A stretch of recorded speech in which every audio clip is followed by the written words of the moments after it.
Okay, guys, here we go. I don't quite like this,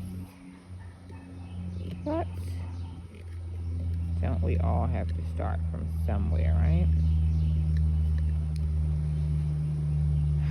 I'll get the hang of it one day. So,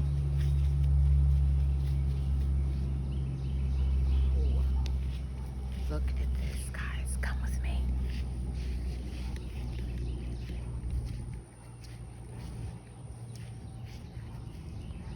Look.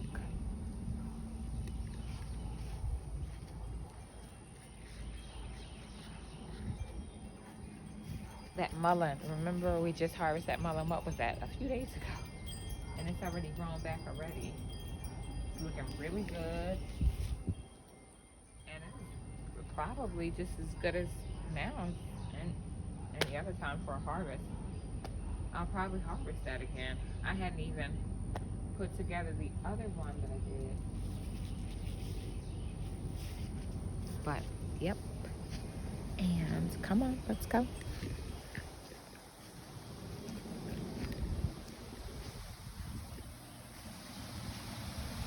See what we got here. So, I know you guys probably remember, but I had did some cutting back on some of the stuff that was here with my tomatoes. I had a lot of borage. I did harvest it, got it set aside for some medicinal purposes, and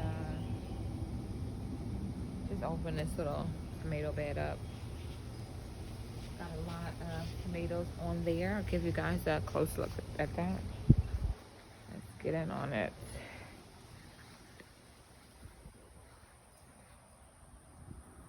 Let's see what we got here.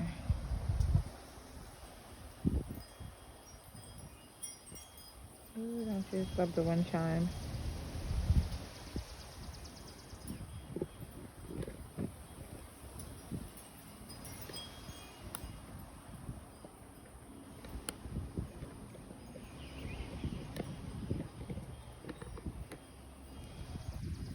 Can't really see my tomatoes, but they are definitely there. You see my young tomatoes? All up and through. All up and through. So that one that we're looking at right now, it was just a little mystery plant. It's a mystery tomato. I don't know the variety. I do know it's an heirloom. How do I know this is an heirloom? You'll get to know your tomatoes by variety and such. Let's see, let's back this up. And let's just focus right there at the bottom, if you could see. So the heirloom varieties, they are kind of misshaped like that. I think it's a work of art, definitely. But that's how you can identify an heirloom tomato. Another way of identifying some heirloom varieties is the flower. The flower always have much more details than just your regular tomato. If you could see here, this flower is just, it's like a flower and then it's another flower, it seems like this inside. By the way, you could pollinate tomatoes by just doing this, just shaking the plant. You'll pollinate and get a lot of tomatoes that way. If we go here, these little things are cute until they start getting into your wooden fence. But they love that borage. Look at that, it's beautiful. Here is a bush glacier. It's not an heirloom variety. And the flower is not as detailed. It's just a simple flower. And the tomato It's a pretty simple tomato. It's not anything crazy. You see that? Just a simple round tomato. Now keep in mind, they all do start off green. So no need for alarm on that. That's just the way they start off. They'll get their color later. When you go to the markets and you get your vine ripes and you get your different tomato varieties, they kind of go ahead and clip them on the vine, and it is suggestive that they've allowed that plant to ripen on the vine. Okay. So here we are. Here is, I guess my pollination isn't going well.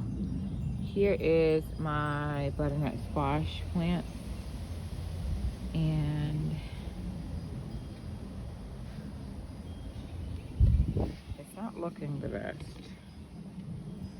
as I can see here.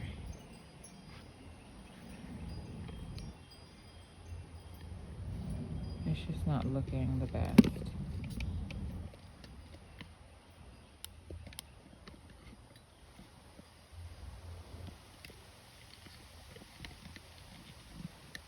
Give you some better angles here.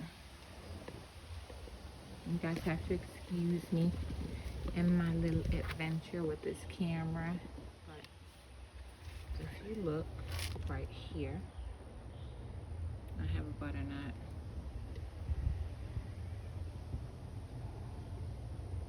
On the vine, and it does not look like the pollination was correct. So it looks like it's shriveled up. I have some more chances at it here with this female flower. The female flower is very intricate. As you can see, there's many things that play a part of nature here. This is a female flower. So when you have big blooms that bear the fruit, how do you tell the male flowers from the female flowers? Well, if you look just beneath this, there is the fruit that it would be if pollination is done correct. That's one way of telling. The male flower part here is a piece called a stamen, and it's just a little stick. It's kind of true to male and female parts.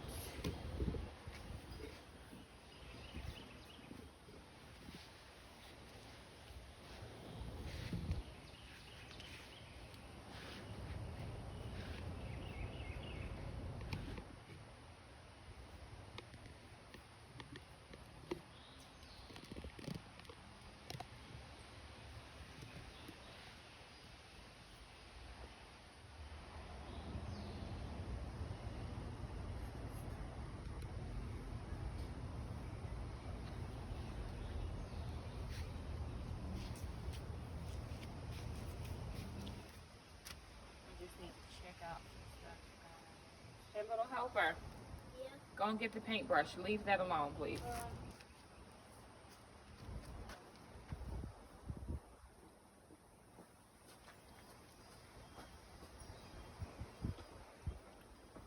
So I'm gonna hand pollinate. Try to make sure that this is successful. I do want to bring in some squash.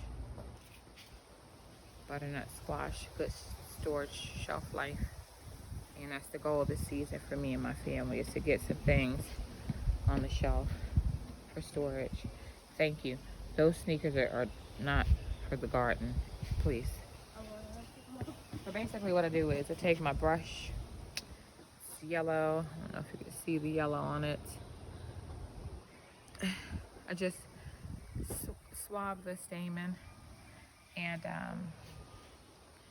I transplant that pollen to the female flower, which I'm going to do here. I'll probably show in another video at another time exactly how I do it, but I only have 2 hands, so I got to use these 2 to go ahead and take care of that. But you can watch me from a distance.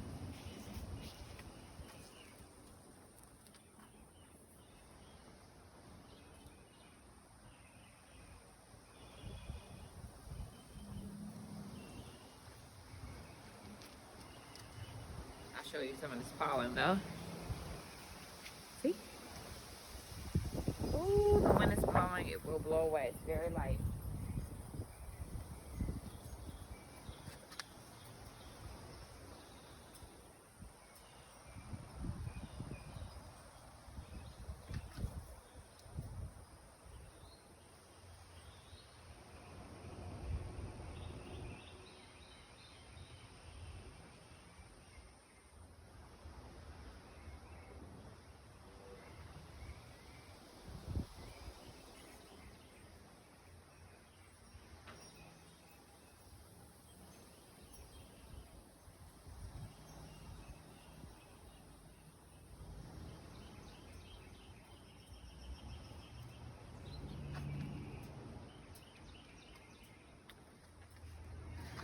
So that's that. If all is well, that pollen will take. That butternut squash will get bigger than what you see it, and we'll definitely be checking on that throughout the time just to see what we bring to the table. So I finally did do some gardening here for the beans, and they have come up. So easy gardening mistake. The last time that well, not last time, earlier into gardening, let's say that. Early into gardening, I would plant beans and I would just do 1 or 2 seeds, and I was expecting to bring in a bunch to feed my family, and it was very unsuccessful. I learned that you got to put down a lot of beans if you want to bring something in for your family. You know, it's not the same as your tomato seed, 1 or 2 seeds, and then that particular thing brings in a lot. You have to plant a lot if you want to get a lot. Simple stuff. So let you not make that mistake. The same one as I did. If you want beans, if that is what you want to get for storage for your house, to feed your family, whether you have a family of 2, 6, whatever you have. I have a family of 6. You're going to need to at least put down, over 50 seeds, period. And you're going to need to have total germination rate 100% on all 50 of those seeds. So to be sure that you get at least 50 germinated, you're going to have to put down more. So about 100 seeds, hoping for at least 50 germination, if not all. So go ahead and get what you need for your family. So remember that. Don't make the same mistake as me.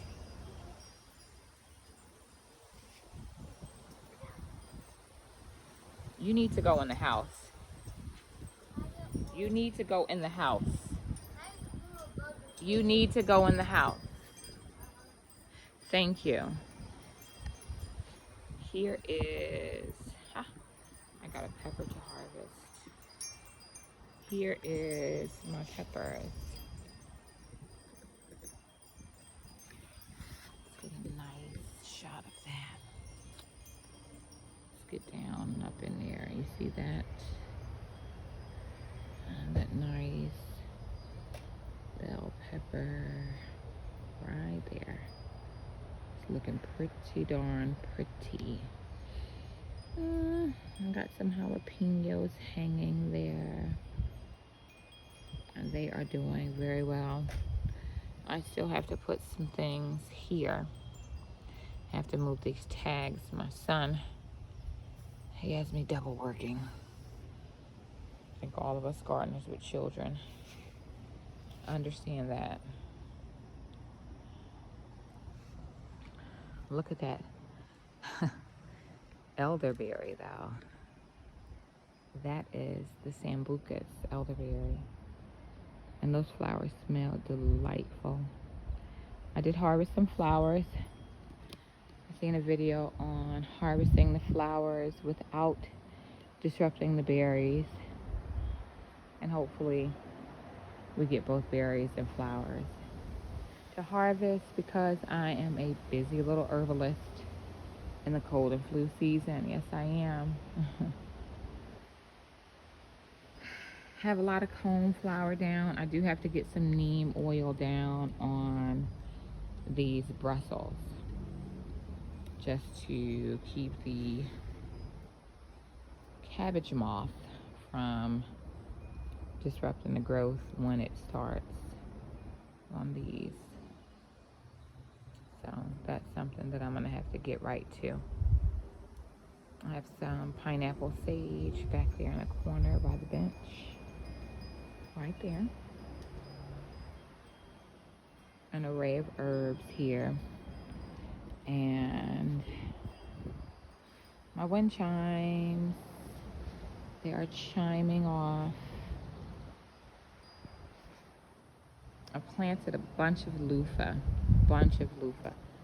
so hopefully this year I will have success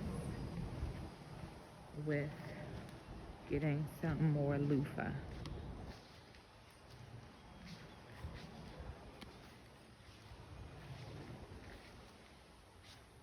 We've had crazy windstorms here, so I had a lot of persimmons on this tree. Back it up. But they've been blown off in these windstorms. And all I'm seeing now are my poor empty little pods. I'm like this, and they're just falling out. If not looking like this one was empty. But I do still have some. Nothing to brag about, for sure. I'll tell you, if it isn't one thing, it's another. I can probably count now just how many persimmons I have, probably. Before, I couldn't keep count. It was just that many. So let me take a look while I'm over here. See, 1, 2. Oh no.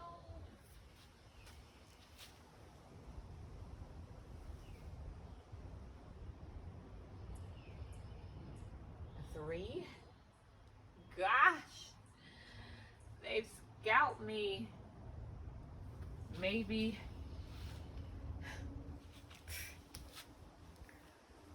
5. And this is straight win doing this. I've recently added another persimmon to the family. And maybe next year I'll get something. I'm feeding her pretty well. So, who knows what I'll get. There she is.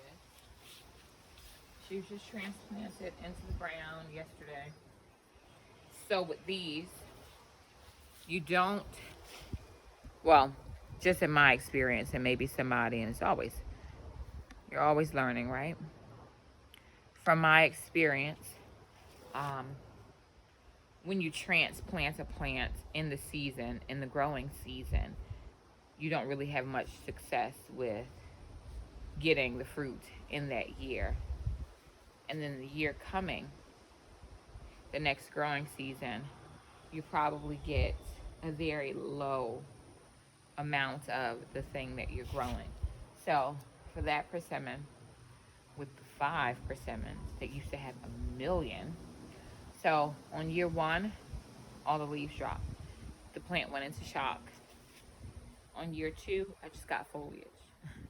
On year 3, 1 persimmon, the best persimmon. I can't complain. And year 4, I'm getting this. Started off strong. She gave, but Mother Nature took. So whatever. And so I completely counted this year out for this one. I'm hopeful for next year. You know, maybe I'll learn something new. Maybe you guys could share something with me that could help me have more of a retention rate for the growing season that's coming. But have patience. You just put your fruit down if that's what you're growing, and you put it down knowing that you're gonna have it. And these days and times, we're having a lot of issues with produce, inflation. Things are going like woohoo, sky high. Ladybug. Yeah, things are going sky high, and we're having to pay for it. So what I do is I try to grow everything that I enjoy eating. Blackberries. This year's a bird's treat. And there's some volunteer cucumbers just below. And they're in a pot. They're doing good. They taste great. I'm sharing with the birds. And that's that. This lemongrass is scantily clad. Ha! If it was a such thing. And my cilantro is going to coriander. And if you like coriander, you can pick those seeds.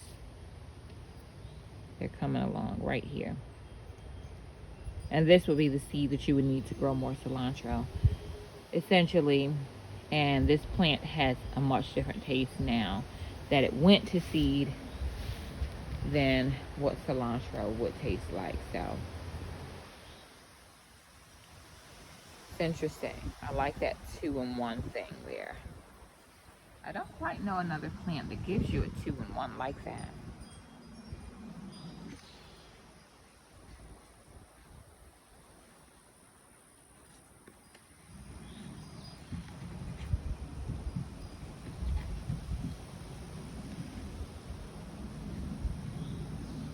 This is my favorite thing to do. Just sit here, just like that. I love this view. Looks like we're gonna get some rain. But that is all that I have for you guys today. Not very much. It's just, for the most part, I'm playing with my camera today. So I will be getting it together. I'll become a professional sooner or later with this camera thing. But right now, it's just me and my camera. My camera helpers are not helping today, so I'm back and forth, and I'm doing a lot, but it's so fun, and it's a wonderful day to garden. So thank you guys for coming to check me out, to hear what I was talking about, and you guys have a good, blessed day. Happy gardening.